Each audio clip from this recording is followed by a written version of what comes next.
kalon. Ku janë problematikat që në këtë rast hasin gjithë personat të cilët ndjekin këto procedura, janë, si me thonë, problematika pronësore, ku një numër i tyre trashëgimive edhe pse është e njohur botërisht që janë pronor përkatësisht të pjesëve të prona, të paligjshmërive dhe të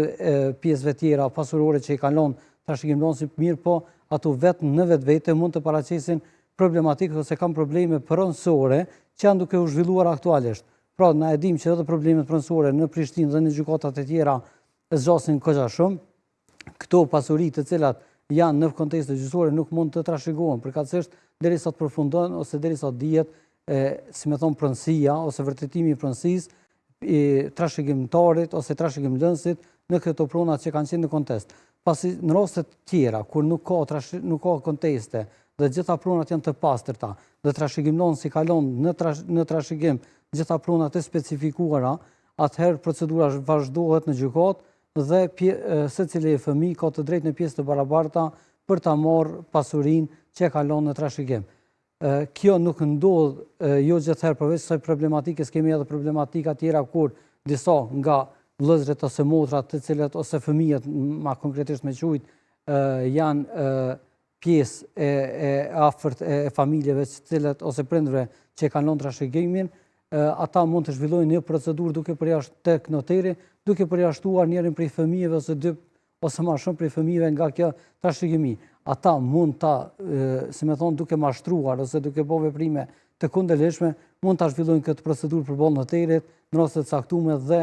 pas një kohe kur personi i përjashtuar nga trashëgimia ka informacion lidhur me këtë, ai do të iniciojë procedurë, do duhet të iniciojë procedurë për hapjen e trashëgimisë nga fillimi dhe që të administrohet komplet pasuria që e kalon trashëgimdhënësi. Përveç këtyre dy problematikave, kena edhe problematikën tjetër të tjetërsimi i trashëgimisë. Në raste të caktuara ka shumë persona të cilët pasurinë që e kalon trashëgimdhënësi e kanë tjetërsuar, e kanë shit, apo në forma të ndryshme nuk është më në posedim ose në pronësi të trashëgimtarëve. Dhe si rezultat i kësajna, gjykata do të merr një vendim ku do ta detyrojë të njëjtin ta bëj kompenzimin e pjesës pasurore që e ka tjetërsuar apo të heqë dorë ose të barazohet në pjesë tjera pasurore ideale që do t'i takonin në kohën kur është bë tjetërsimi. Po që i ka humbë të gjitha? Nëse i ka humbë gjitha, atëherë gjykata, përkatësisht përfaqësuesit e personave të cilat kanë iniciuar procedura gjyqësore për të ndarë pjesën trashëgimore, propozojnë një ekspertizë financiare, duke i vënë një çmim specifik sipas kësaj ekspertize vlerës pasurore që e kalon trashëgimdhënësi dhe ndohet pjesa pasurore ku e detyron personin i cili e ka humbur dhe ka tjetërsuar, ma konkretisht me thonë pasurinë, që t'ja kompenzojë në vlerë monetare personave të cilët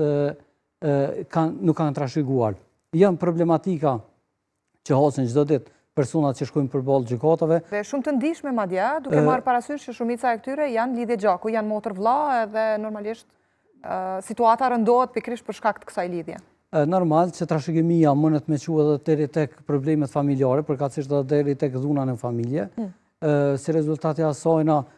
gjykata normal që e implikon si procedurë dhe procedurën penale, si rezultati një vepre penale kanosje, dhunë fizike, sulm apo çdo veprim tjetër të kundërlidhshëm që ka mund ta bëj personi i cili ka pas, si me thonë, egon më të lartë lidhur me përvetësimin e pasurisë që e kalon në trashëgimdhënësi dhe zhvillohen këtu mandej dy procedura. Procedura penale që zhvillohet një procedurë kundër personit i cili ka kryer një vepër penale në drejtim të personit tjetër i cili është dashur që ta merr pjesën e tij e cila i takon sipas ligjit, dhe procedura civile për ndarjen e